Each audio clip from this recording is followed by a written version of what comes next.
Thanks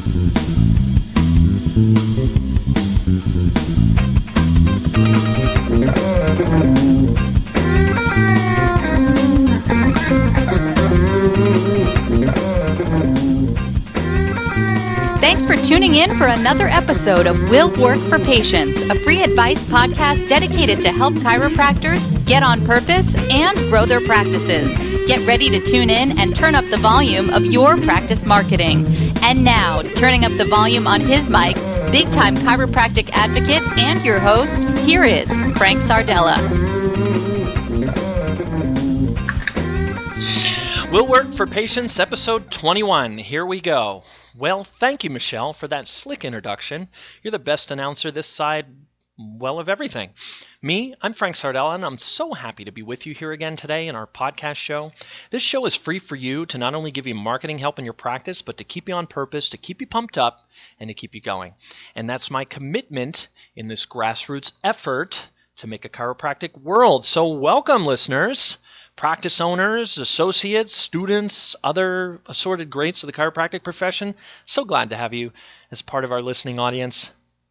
Tell me something, were you thrown a little bit by that last episode? Taken aback, perhaps? P. Christopher Music taught us there's a little more to shoot for than we thought, huh? I don't know about you, but it changed my perspective on things, on life for that matter. You know?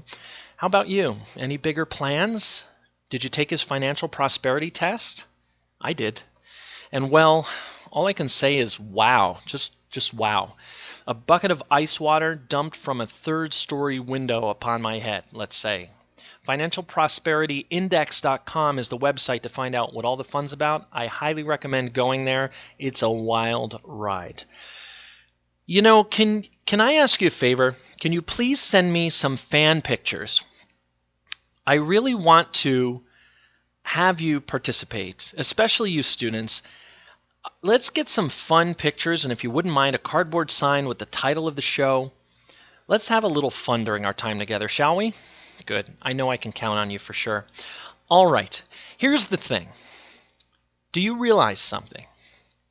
It is a little-known fact that we have quite an episode planned for you just now and right here today. Quite an episode. Yes, we do. Wait till you get a load of this one. It occurred to me recently that the most passionate, let's say purpose-driven and inspirational episodes are when I can just cut loose and fly solo, talking about something I know to be inherently true, workable, and helpful. I mean, after all, it's my purpose to help you that drives the show, no matter if we have a guest or not. No, sir. It all comes from me and a deep desire to see this thing fly. From where does all this purpose derive? Well, you know, I don't have to tell you about my background and experience and how I sort of felt I owed you guys for saving me. That's pretty much a given for anyone who knows me in the least. So the least I can do is give you something that no one else took the time to give you. And I'm talking about your craft actually being the least of what will make you successful, the very least.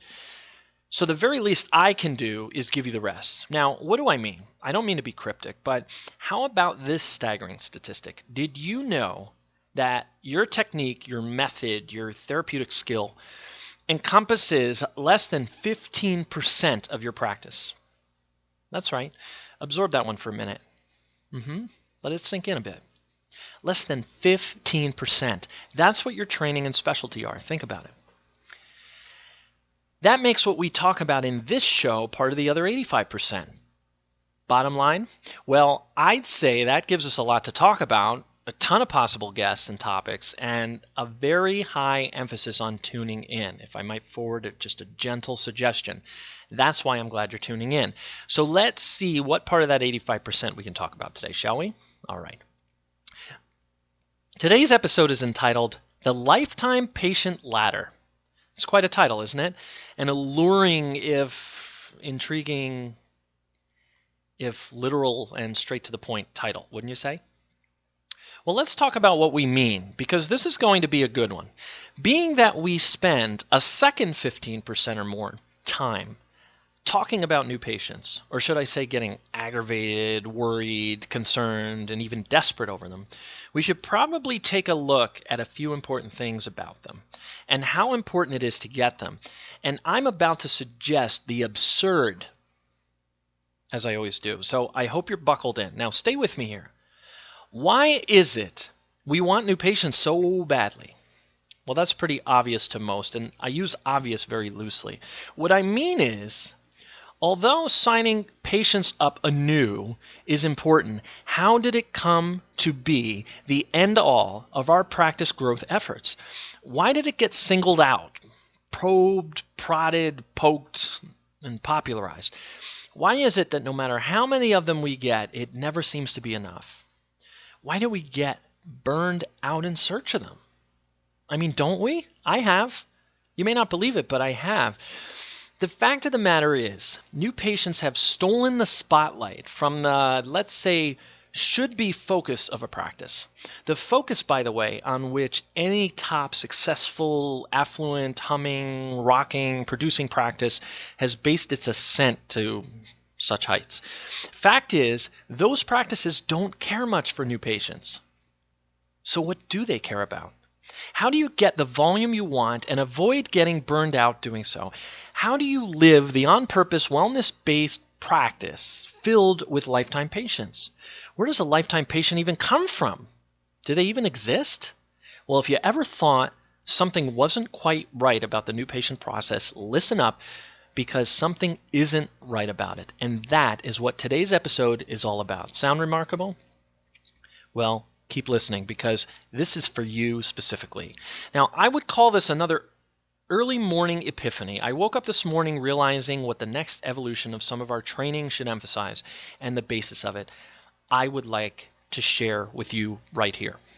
So whatever you're doing, make sure you're able to listen closely and intently, because you're going to learn something key. Now, today I want to tell you what is wrong with new patient search and procurement. So first, let's examine something you seldom look at. While it's important to stick to your guns, hold your standards, and be true to oneself and all that, don't you spend enough time doing that? Let's look at something else for a change, huh?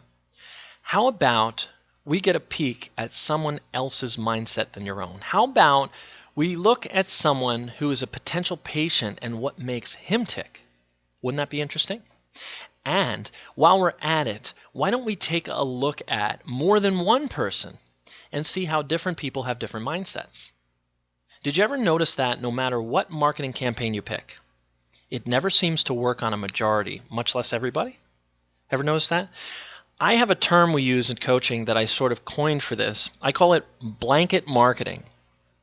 And there's a very good reason why it doesn't work on everybody. We're going to look at why that is and what it has to do with people being in different states of mind at any given time. And that having been explored thoroughly, did you ever wonder if it's actually possible to change mindsets in someone at all, actually everyone? Did you wonder if some people just can't be reached? Well, we're going to explore something I found to be true of everyone, no matter how varied the states of mind, and how nearly anyone can be put into the right mindset. Pretty exciting, huh? And finally, if you don't focus on new patients to succeed, what should you focus on? What if I told you how to get all the patients you want without the burnout and desire to quit all the time? How about that? Well, that's what I'm going to do. I'm going to give you a look into something I call the lifetime patient ladder, and where all this fits in.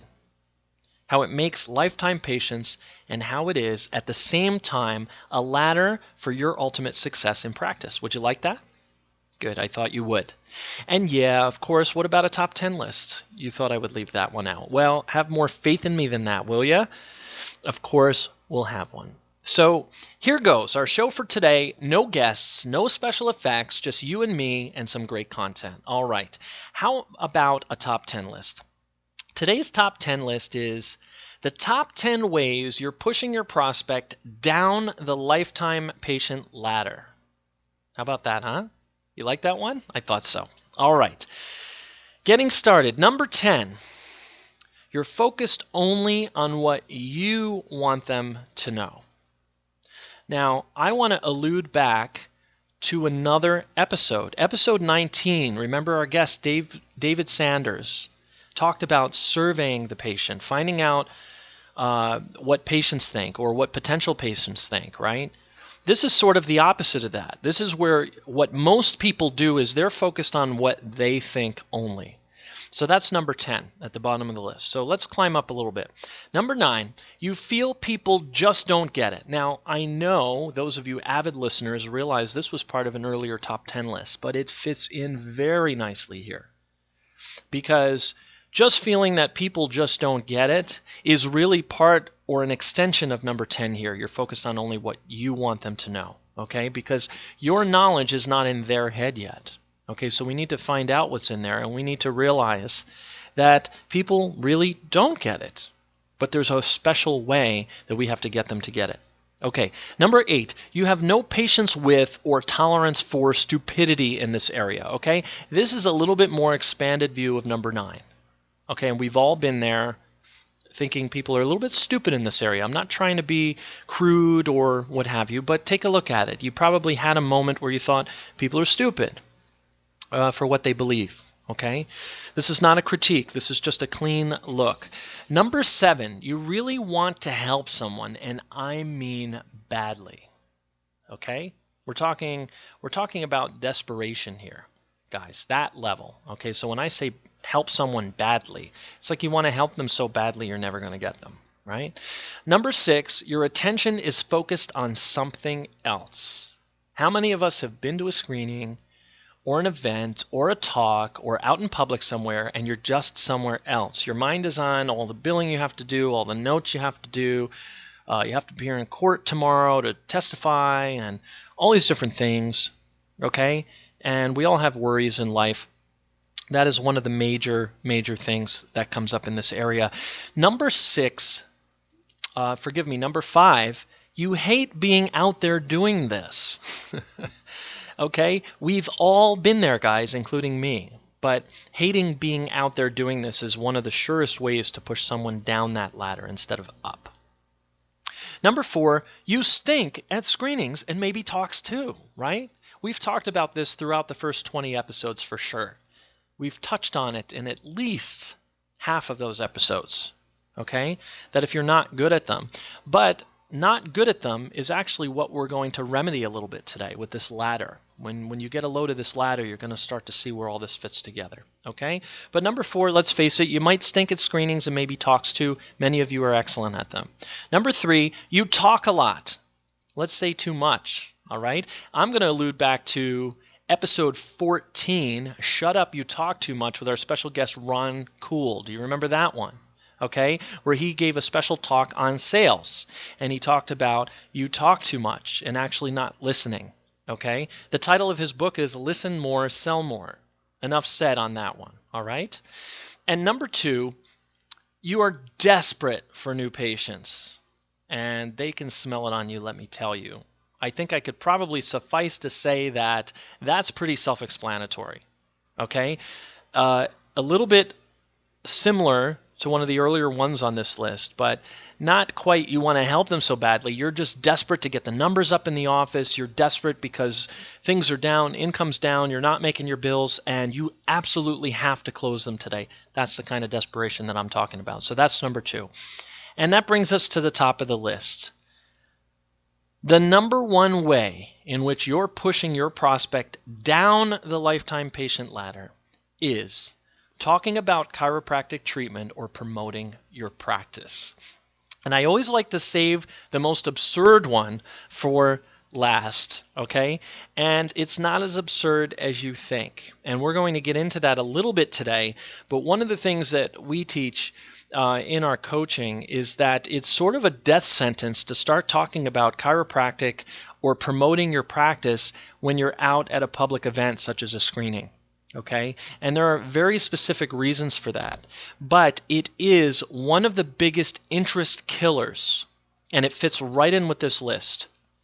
And you may have even felt it before, okay? And I'm just going to leave you with this on that list, and that's that think of a time where you were sitting with someone and you were talking about chiropractic or how chiropractic can help them or how you can treat them and help them on the first day that you met them, and you just felt like you were losing them a little bit. If you can remember one of those times, you'll know what I'm talking about. All right.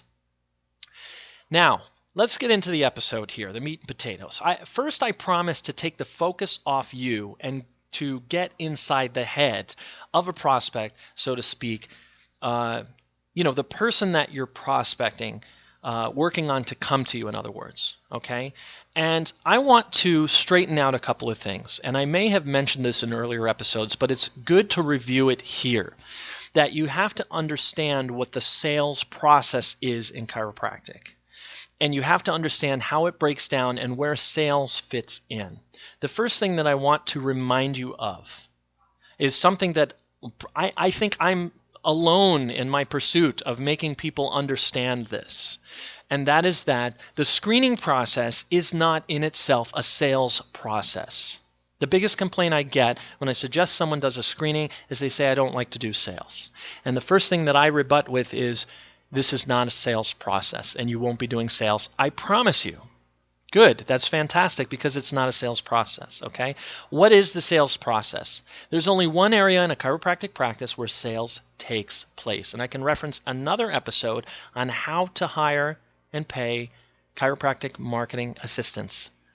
In that episode, may have been around episode 5, we talked about the sales process and where it fits into the office. And we got into it in depth there. But suffice to say, sales happens when you're giving your report of findings and you're going over things and you're recommending treatment. And at that point, you're selling them the 30-visit plan, the 60-visit plan, the 90-visit plan, whatever it is, corrective care plan.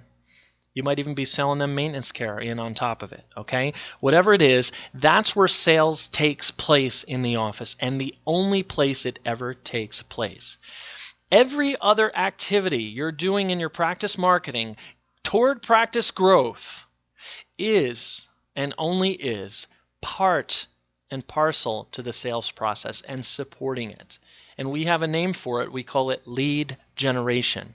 A salesperson, a truly good salesperson, and if it's just you in your practice selling those treatment plans, you're going to have to realize that outside of your 15% of practicing chiropractic, one of the hats you wear in that other 85% is a sales hat.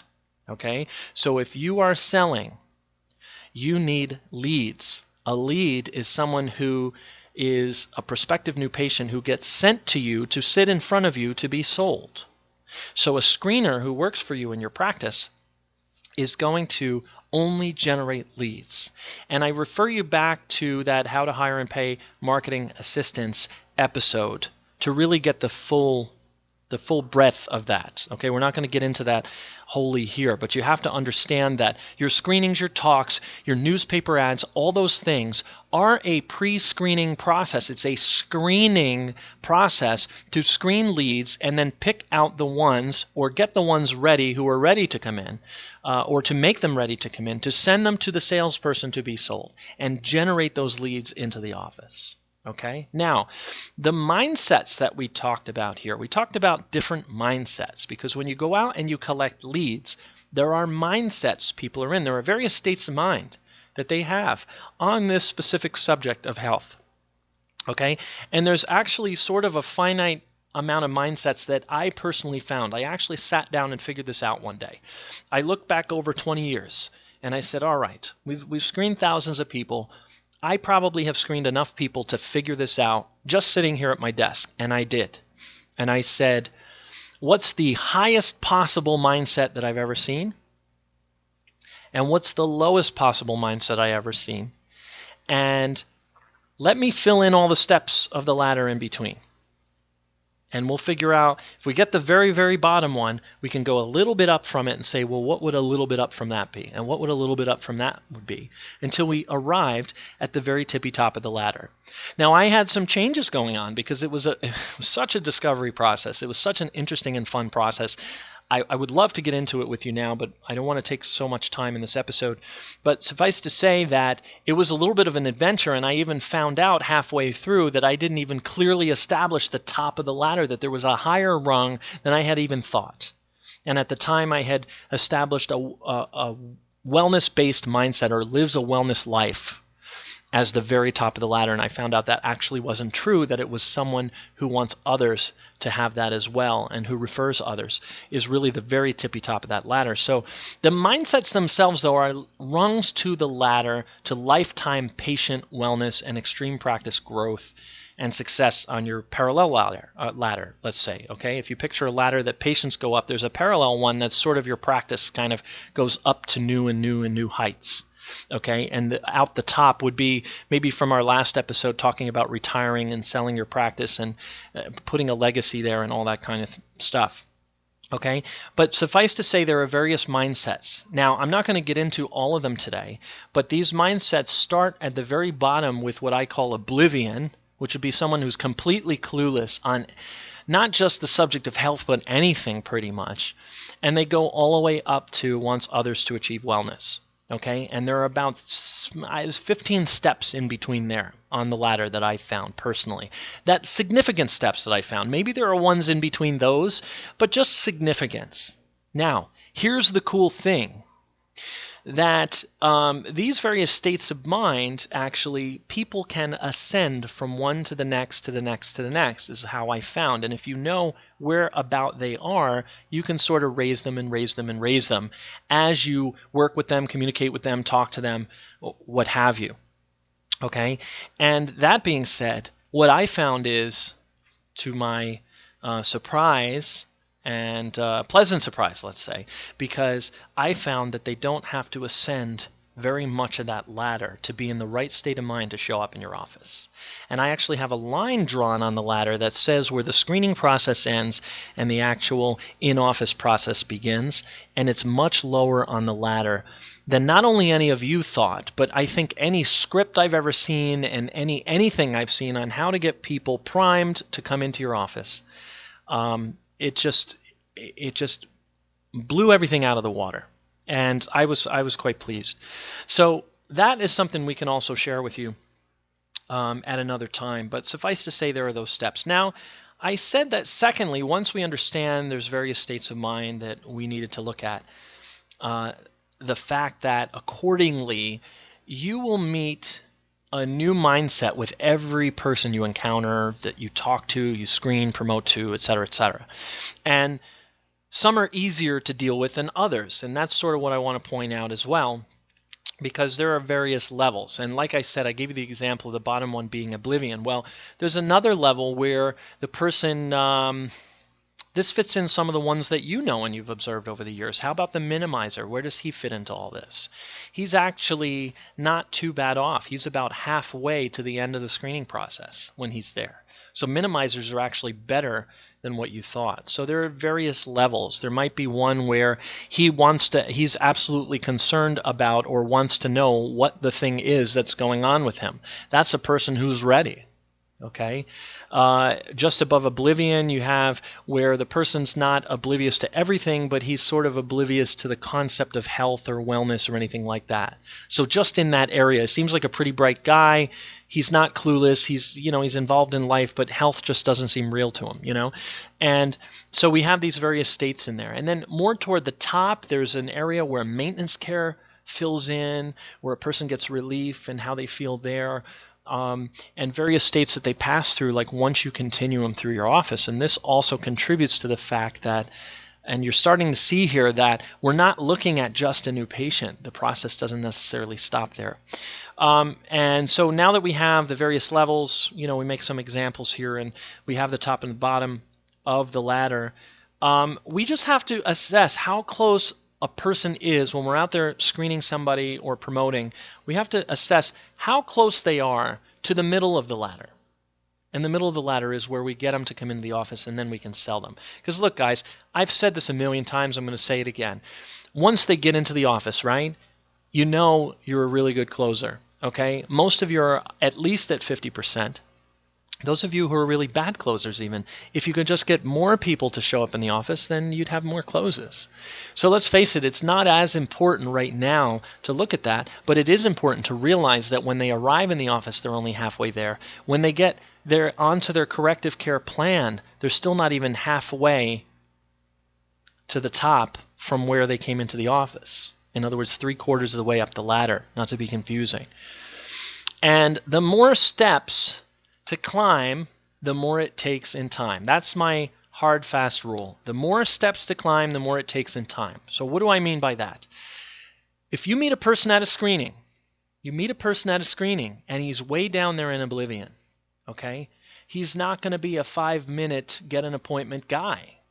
And I know you know that inherently. But now you know where it fits into all this, okay? So the more steps to climb, the more it takes in time. So a guy who's way at the bottom is going to require some follow-up, maybe bring him to an event, maybe bring him to a talk, maybe invite him in for Patient Appreciation Day, whatever, maybe send him some letters, get him on a mailing list. He's going to take more communication to keep moving him up and bumping him up and inflating that interest or boosting him up that ladder. Okay. Now, here's something interesting. I asked the question at the start of this episode if it's really possible to change the state of mind in all people on this subject. Now, get that. All people. Well, I think we just answered it, didn't we? Because we're going to use the ladder as a guide, not to memorize it, but just as a guide. Once you sort of see this whole ladder, you'll get the idea. It just becomes sort of part of you, and you start to realize, oh, yeah, okay, well, there's sort of an order to this, you know? And he takes this step and that step and that step, and I only have to bump him up a little bit at a time, and we'll get him there, cumulatively, yeah? But it could take years for some people, you know? You got to get the easiest people first, so you want to find the ones that are closest to the middle of that ladder to get them to come into the office, and then you have to realize that, you know, you need to continue to pursue getting them up the ladder once they come into the office, but more importantly, getting them into the office in the first place, okay? So we want to try to get the ones right away who are closest to the middle of that ladder and get them signed up for an appointment and into the office. The ones that are at the very bottom, we want to put them into some other mill that will keep generating some kind of information to them that will allow them to continue to ascend this ladder toward that central spot where they're ready to come in. Okay? And I just want to warn you one thing. Don't cherry pick. For those of you who have heard this in previous episodes, I have a whole webinar on something I call cherry picking. Cherry picking would be just to go out there and do screenings and just look for people at the middle or higher on the ladder. And just looking for those people, ignoring all the people at the bottom of the ladder, because you are really selling yourself short of your own prosperity if you do that. So don't cherry pick in the process, but do get all the easy ones first, and all the harder ones, make sure that you work even harder on them than you do on the easy ones. And when I say harder, you invite them to things, you invite them to talks, you get them signed up for a talk, you send them things, you get them on mailing lists, whatever it is that you need to do. All right. Now, do you remember I mentioned about how top high-volume practices don't care so much for new patients and how absurd it sounded? How does it seem now? Well, maybe still a tiny bit ridiculous, I admit. But here's the main point. The ladder starts somewhere at oblivion or above for any given person. But a new patient is only halfway up the ladder. So when you get them to arrive in the office and they take 1 or 2 more steps to get closed as a patient and they take the treatment plan, that's only halfway there. And the people who get burned out are the ones that sort of give up on getting them to ascend the ladder from there.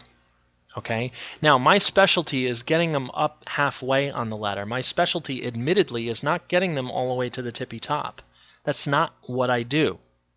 What I do is I get them in front of you. And that's what your marketing assistant, your CA, your associate, or yourself as a different identity are doing for you as the salesman in the practice. Okay? And that's really what it is. And if patients in a majority don't ascend all the way, okay, just to re-emphasize, you'll be working extra hard. And I mean that with 100 exclamation points, big, bold, capital letters. In fact, you'll be overworked and burned out, ladies and gentlemen. That is where practice burnout comes from. Okay, so let's recap a bit. This top 10 list was pretty self-explanatory on the sort of what you're doing wrong or the points that are missing. But as far as what we talked about today, the screening process is not a sales process. It's part of a larger sales process. The screening process is a lead generation process. Okay? And within that sales process, there are several things and tools that have to be done, and screenings are just one tool. This ladder is also a roadmap of that sales process, and that the mindsets on that scale or that ladder are the rungs to the ladder to lifetime patient wellness, okay, and extreme practice growth for you, all right? And the various levels, we went over many examples from oblivion to wants others to achieve wellness. But the thing that you mainly need to understand is that people need to ascend that ladder halfway to get into the office and then the other half to become a lifetime referring patient. Okay? And the ladder is just used as a guide, as a roadmap. It's not to memorize, but it's for use to see how well you're doing, and you can gauge or index how well you're doing with each one, and you can also establish for yourself how much time and effort and follow-up needs to be spent with each individual person. And you will find some will require very little time and some will require a lot of time, but at least you'll know the difference and be able to sort them out, and that'll be very, very useful for you. And I think really that's the sum total of the recap. Now for the last word. Who gets the last word? I do. After all, it's my show. So what should we take away from today's podcast? If anything, I sincerely hope that you take to heart one thing: that the sales process doesn't end with the treatment plan sign-up. It continues onward and upward, up a ladder toward the highest outlook a patient can have. And that's what we call a lifetime patient. What is a lifetime patient? To me, it's not someone who is merely healthy, well, prospering, and lives an overall wellness life. The goal of all you who say you want a wellness-based practice, by the way. It includes all of that, but further, it is someone who wants others to achieve this as well. And when you reach that with the majority of your patients, you are never burned out no matter how busy you get. And you will climb a parallel ladder up the various rungs of success in practice. And that's all success is in this field really all about. Hey, wouldn't it be amazing if we could look back on this moment and say this is where it all changed? Will today's episode be the turning point of the game? I'd like you to look this one over a little more so than usual today, because I think this might be the one, eh? As far as the next episode, well, I had a successful habit at one time in the beginning of doing 2 per week on average and getting a bunch of solo episodes done. These seem to be the most listened to, so I'm going to get back to that. But I do have some pretty exciting guests lined up too. Rest assured, we're going to do all we can to work for patients. I will work for patients, so will you? Come on, guys, let's do this, huh? Don't forget about the free resources. Very easy. Go to screeningexperts.com or willworkforpatients.com. Scroll to the bottom. Find free resources. Click on YouTube site, and you'll go there. You'll see 2 videos right now that you can use. Beautiful videos that you can embed on your website. You can share them in social media. Please make use of them. We like when you do that. Listen, subscribe, and download. willworkforpatients.com has all the information on how to do so. I love using BeyondPod on my Android phone or device. However, there are many podcast apps that you can use as well.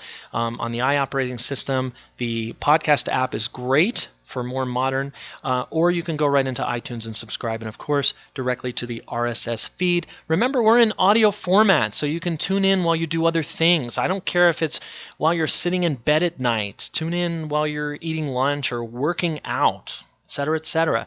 This is a workout for your practice growth administration. Remember, this is a grassroots effort to make a chiropractic world like we all want. So let's make every episode count, huh? I know I can count on you. So, my friends, we've come to the end of a pretty intense episode. Thanks so much for tuning in. On behalf of myself, our announcer Michelle, and the rest of the Screening Experts crew, I thank you so very much for joining us, and we'll see you soon for yet another wild and crazy episode of Will Work for Patients. So long. Be sure to subscribe and share. Will Work for Patients has been brought to you courtesy of Screening Experts, bringing unscripted simplicity to chiropractic marketing complexity. Today's episode, copyright Screening Experts LLC, musical score composed and arranged by Frank Sardella ASCAP. For more information, visit screeningexperts.com.